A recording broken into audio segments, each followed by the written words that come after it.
চন্দ্ৰবাবু নাইডু আৰু নীতিশ কুমাৰৰ ওচৰত আমি যোৱাৰ প্ৰস্তুতি চলাইছোঁ যে কেন্দ্ৰীয় নেতৃত্বত যাতে হেঁচা দিয়ে, মুখ্যমন্ত্ৰী ডাঙৰীয়াক যাতে হেঁচা দিয়ে, এই অসমৰ নিৰ্যাতন যাতে বন্ধ হয়। গতিকে মুখ্যমন্ত্ৰী ডাঙৰীয়াক আমি আহ্বান জনাইছোঁ যে আমাক অন্ততঃ জীয়াই থাকিব দিয়ক।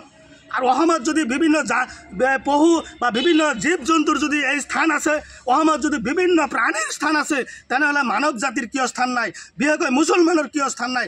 এই মুছলমানসকলৰ কি অসমত কোনো অৱদান নাই নেকি? অসম আন্দোলনত কি মুছলমান মৃত্যু হোৱা নাই নেকি? অসম আগবাঢ়ি লৈ যোৱাৰ ক্ষেত্ৰত আৰ্থিকভাৱে সচ্ছল কৰাৰ বহল কৰাৰ ক্ষেত্ৰত কি আমাৰ মুছলমান মানুহৰ কোনো অৱদান নাই নেকি? মুখ্যমন্ত্ৰী ডাঙৰীয়াই পাহৰি যাব নালাগে। অসমখন আগুৱাই লৈ যোৱাৰ ক্ষেত্ৰত, আন্দোলনৰ ক্ষেত্ৰত, অসমীয়া অস্তিত্ব জীয়াই ৰখাৰ ক্ষেত্ৰত মুছলমান সমাজৰ কিন্তু অৰিহণা আছে। সংখ্যালঘু মুছলমান মানুহৰ কিন্তু যথেষ্ট অৰিহণা আছে। গতিকে মুখ্যমন্ত্ৰী ডাঙৰীয়াক আমি পুনৰ বিবেচনা কৰিবলৈ আমি আহ্বান জনাইছোঁ। সংখ্যালঘু মুছলমানৰ ওপৰত অত্যাচাৰ বন্ধ কৰক, অন্যথাই মুখ্যমন্ত্ৰী ডাঙৰীয়াক আমি সকীয়াই দিছোঁ।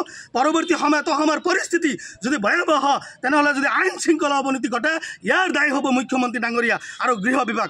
গতিকে আৰু তাৰ লগতেও যিসকল ব্যক্তি মৃত্যু হৈছে তেওঁলোকৰ ক্ষতিপূৰণ আমি দাবী কৰিছোঁ। আৰু লগতে যিসকল আৰক্ষী ইতিমধ্যে আহত হৈছে তেওঁলোকৰ আহু আৰোগ্য আমি কামনা কৰিছোঁ। আৰু পুনৰ কোনো ঠাইত যাতে এনেকুৱা ঘটনা সংঘটিত নহয় তাৰ বাবেও আমি মুখ্যমন্ত্ৰী ডাঙৰীয়াক আমি সকীয়াই দিছোঁ।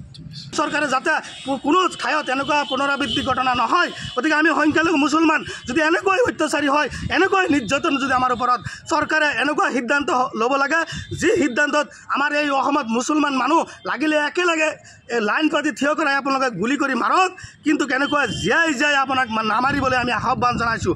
আপোনাৰ যদি সহ্য নহয় মুখ্যমন্ত্ৰী ডাঙৰীয়া, আপোনাৰ যদি সঁচা অৰ্থত আমাৰ এই নিৰহৰ দৰিদ্ৰ কৃষকসকলৰ ওপৰত যদি আমি জীয়াই থকাৰ কাৰণে যদি আপোনাৰ সহ্য নহয়, আপুনি লাইন পাতি একেলগে গোট খুৱাই আপুনি আৰক্ষীৰ জৰিয়তে গুলি কৰি মাৰক, আমাৰ সহ্য হ'ব। কিন্তু এনেকুৱা যদি হঠাৎকৈ আমি সিদ্ধান্ত লৈ আপুনি নিৰহৰ মানুহৰ ওপৰত গুলি চালাই হত্যা কৰে, এই কথাটো আমি সংখ্যালঘু সংগ্ৰাম পৰিষদে সহ্য নকৰোঁ। আৰু আমি ব্ৰইলাৰ মুৰ্গী নহয় যে কোনোবাই কাটি থাকিব আৰু বাকী মুৰ্গীসকল চাই থাকিব।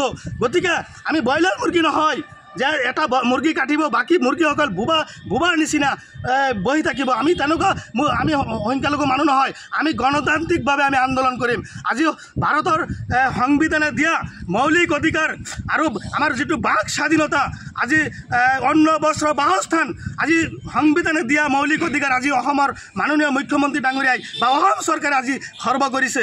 গতিকে সংবিধানে দিয়া অধিকাৰ খৰ্ব কৰি সংখ্যালঘু মুছলমানৰ ওপৰত অত্যাচাৰ কৰা বন্ধ কৰিব লাগিব। অন্যথাই আমি সংখ্যালঘু সংগ্ৰাম পৰিষদে আমাৰ সংখ্যালঘু মুছলমানক লৈ আমি ৰাজপথত গণতান্ত্ৰিকভাৱে আন্দোলন কৰিম। আৰু ইতিমধ্যে আমি অহা 7 তাৰিখে আমি দিল্লী কপাম এই মুখ্যমন্ত্ৰীৰ যিটো স্বৈৰাচাৰী শাসন আৰু এই যিটো অত্যাচাৰ আৰু বিভিন্ন ধৰণৰ মানসিক শাৰীৰিকভাৱে অত্যাচাৰ কৰা যিটো পৰিকল্পনা, এই পৰিকল্পনা নিশা কৰাৰ কাৰণে আৰু দিল্লী নেতৃত্বত জনোৱাৰ কাৰণে ইতিমধ্যে আমি এটা সিদ্ধান্ত লৈছোঁ যে সংখ্যালঘু সংগ্ৰাম পৰিষদে হাজাৰ প্ৰতিবাদকাৰী লৈ আমি ৰাজপথ কপাবলৈ আমি বাধ্য হ'ম। তাৰ উপৰিও আমি আন্তঃৰাষ্ট্ৰীয়ভাৱে এই যে অসমৰ যিখিনি অত্যাচাৰ চলি আছে, আমাৰ বিশেষকৈ সংখ্যালঘু মুছলমানৰ ওপৰত যে পৰিকল্পিতভাৱে মুখ্যমন্ত্ৰী ডাঙৰীয়াই যে আমাৰ ওপৰত অত্যাচাৰ চলাইছে, আমি জীয়াই থাকিবলৈ আমাক সুবিধা কোনো দিয়া নাই। আমি বসবাস কৰি থকাত আমাৰ কোনো ধৰণৰ চৰকাৰে সুবিধা দিয়া নাই, চৰকাৰী সুবিধাৰ পৰা আমাৰ বঞ্চিত কৰিছে। এই যে সমগ্ৰ কাহিনী আমি আন্তঃৰাষ্ট্ৰীয়ভাৱে আমি লৈ যাম। ইতিমধ্যে